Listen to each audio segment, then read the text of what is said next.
Hey everyone, thanks for joining me on my second video on how I put together some of my cosplays. In this video, this time around, we're focusing on Bronze Age Batman. This guy right here. Isn't he cute? Look at him. What are you looking at?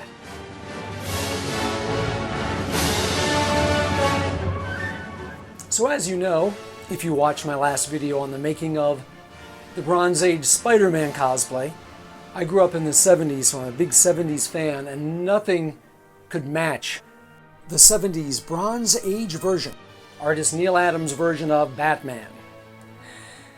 We were not long out of the realm of the 60s Batman television series, and its influence on the character and comics, and this radical new turn back toward Batman's roots, as represented by Neal Adams' art, was really quite startling and fun and daring.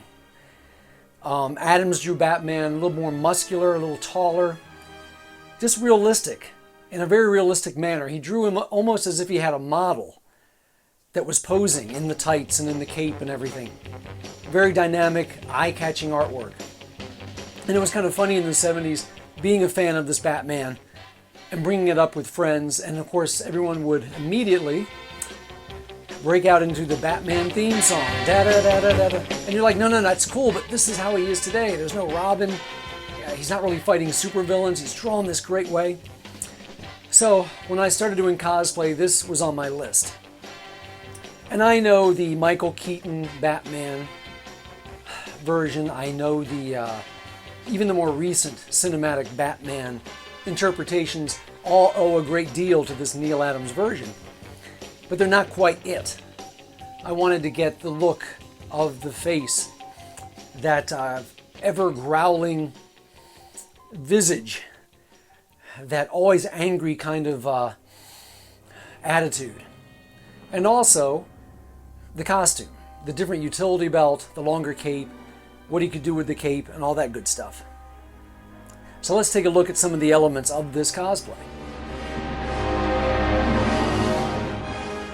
Okay, here we see my pattern, obviously based on Batman's traditional gray and yellow and black outfit. I do know that Neal Adams, when he designed this, and all the comic artists I know in the comics, the outfit appeared blue and gray and black and yellow. Well, black just works better in real life for the costume, in the cosplay. And also, blue in comics always stood in as kind of a reflection. Think of how Batman looks in Batman the Animated Series. Lots of black with those blue highlights representing where light hits the dark black areas of the costume. Same with Spider-Man. He was meant to be red and black. Later it was interpreted as red and blue. And it just works better. I added some very subtle muscle shading. I'm not a big fan of too much muscle shading. And I did that using a pattern instead of actual gray, darker gray or lighter gray. Kept the chest insignia up high to create a longer torso. You got to be careful with that on any Batman interpretation, because the cape and the bottom of the mask, whatever type of mask you wear, whether it's this Batman or 60s TV Batman, you got to keep it clear of the insignia. That's one reason Adam West's chest insignia was so low on Batman, the 66 show, is because he had that big neck yoke, and they had to keep the insignia clear from that. So there's my pattern. Sent this to the printers in China, got back a really nice suit. Let's take a look at the suit now.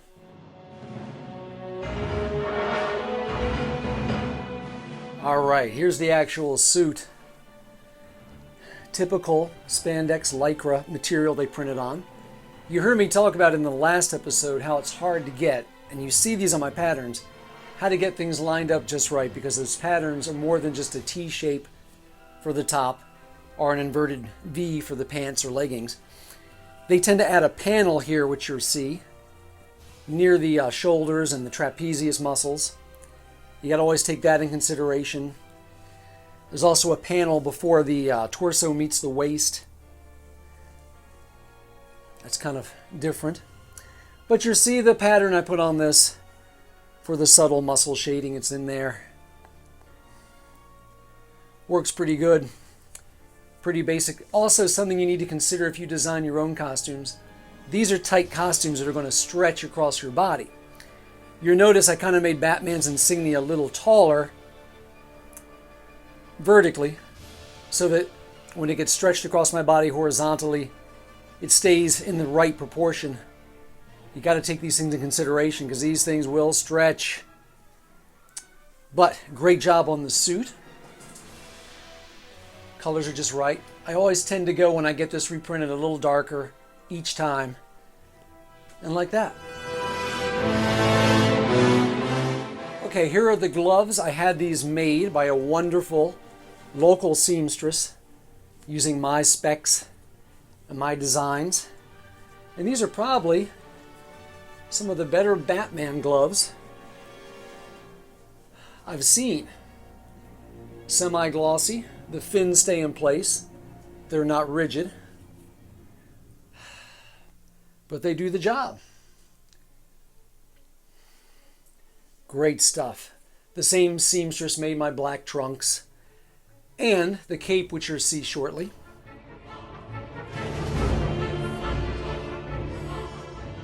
Okay, let's move on and talk about the belt. My belt started with, inside, a military belt. The rest of the belt is made with foam core, foam board, super glued onto this belt. Why I do this, these belts give you a great snug fit, a secure snap, a secure fastening, because if you don't use an inside belt, I've found these things being so light, just being the foam board, will move up and down as you wear them, and you don't want that. They go too high, too low. All of this, except for the vials, was made using foam board, painted obviously.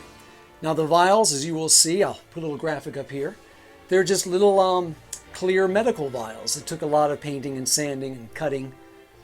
Everything else, foam, attached to an interior military belt. You'll notice I've also included a little pouch here. Made that out of foam board also for trading cards I can give to young children at Batman's appearances. Fun stuff. Now recently, hold on a second,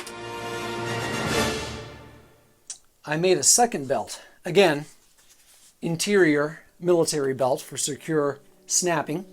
But outside, I used 3D printed buckles and vials, capsules to create this. Everything else is still foam board with the 3D printed accessories super glued to it. Also made another pouch using a Crayola, empty Crayola crayon box that clips wherever I wanted to on the belt. Lots of fun. Now you notice with these, there's some black on the sides. That just creates a slimming effect. These belts are so thick and colorful that it almost looks like you have a big, thick tire tread, a yellow tire tread around your midsection when you're wearing them. So, great stuff. Fairly easy to make. Okay, here are the boots. They come right off eBay. You can search for Batman boots, Batman cosplay boots, what have you. They're a little tall. These end up a bit below my knee. Unlike my other boots, these took no painting, no modification. Everything from my 60s Batman suit to my TV Captain America cosplay. The boots had to be painted or Buccaneer cuffs had to be added. But these came right off eBay and work great. They're a little big. I used some padding inside, some soles to help make it feel less like I'm walking in a big can of soup or something. Walking in a lot of extra room. You can't have your Batman or your other superheroes tripping and falling and struggling to take one step after the other.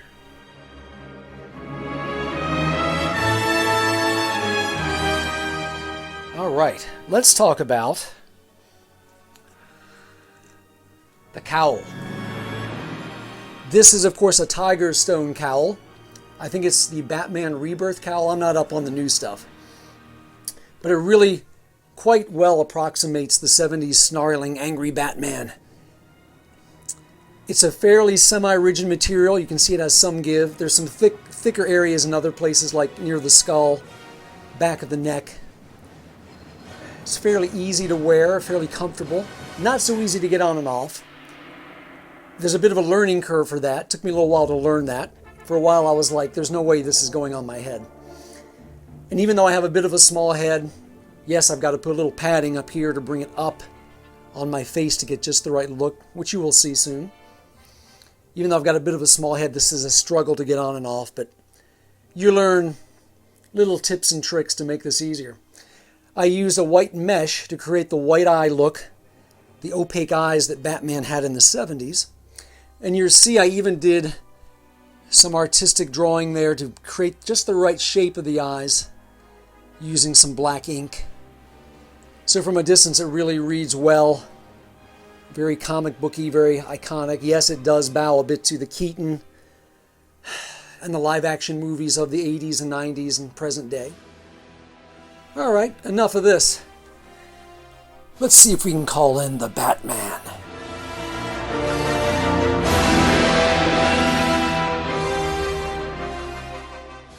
Well, here's the costume. Like I said, there's a good amount of movement you can achieve with the cowl. Of course, you've got to do the Keaton technique of turning fairly rapidly because it's all one-piece construction. Again, you'll notice you do have a bit of a piece here you've got to be careful of when designing the suit. I'm placing the logo. This is a new printing of the bodysuit, so I do not have Velcro installed at the shoulders yet, which is why it's slipping a bit here and there. The cape was made by a local seamstress, the same one that made the trunks and the gloves. And of course I had her install wooden dowels in the lower portion of the outer tips of the cape, so you can do this kind of thing. And you're seeing photos soon, me using the cape to its best effect. But fairly comfortable, fairly effective. Now, with this Batman, I do have a problem with some appearances, especially if there are little kids around. They will tend to start looking at me, starting with my boots, then up to the belt, up to the midsection. Then once they get to the face, they panic, as you see here, because it is kind of a frightening image, a frightening attitude, which of course approximates the 70s Neil Adams Bronze Age Batman. So while we're talking about it, let's take a look at some pictures of the costume right now. So here's another look at that cowl, made by Tiger Stone out of urethane rubber. I've been told more than a few times that my cosplay evokes the images of Batman as painted by Alex Ross for DC Comics. Quite a compliment. You notice the bodysuit does have a bit of a sheen to it under certain lighting conditions, which can be good and bad when you're portraying Batman. And here I am using those stiff wooden dowels in the cape edges to create the iconic bat-shaped pose. Again, you notice the bodysuit can sometimes have a semi-gloss effect, but if you talk to your suit printer manufacturer, they can give you a number of options on exactly what they print on. They can make these same designs printed on a thicker material. And here are some shots of the outfit with the new belt, using those 3D printed accessories. You can also get a pretty good idea of just how long that cape is and how heavy it is.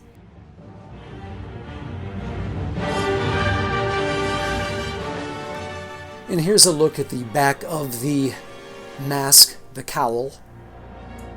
So like I said, one of my favorite costumes, and gets a good reception at conventions and events. One thing you notice, I really don't do the Batman voice. When I do record special charity videos or things like that, I'll use a sound effect to kind of bring the voice down like this. But I can't do this voice for long. It really hurts the throat. I'm Batman. Yeah, it's a little of that goes a long way. Alright, so let's talk about the cape, what goes on under the mask. The seamstress did a really good job on the cape. Of course, as you saw in the pictures, it's quite lengthy. Comes down almost to the floor. And she developed this with a piece of Velcro here.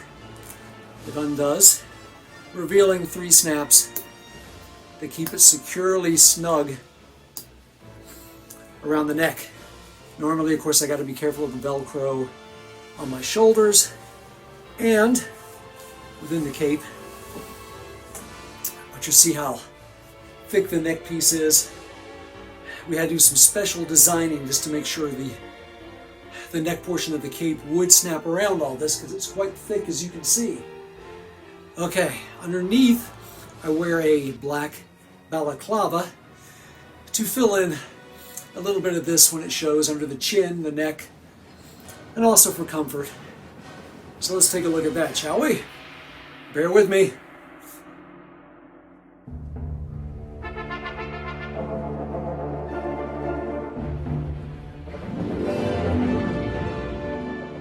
So there you go. Of course, you can buy these balaclavas easily on eBay, any place like that. They're fairly comfortable. You can have them altered quite easily to fit how you want them to fit and cover what you want them to cover or not. But that about wraps it up. I hope you enjoyed this. I hope this helped you out. Again, with cosplay, you can spend a little or a lot. It's really about having fun. It all counts. It's all creativity. Give me a like, give me a comment. Let me know if you have any other questions. You know where to find me. Also up here will be a link to see this version of Batman in even more action in a special birthday video I made for some kids stuck at home during the quarantine. So click that link to see more Batman. And once again, this is Al BigGlee saying thanks for joining me, and I'll see you in the future. What are you looking at?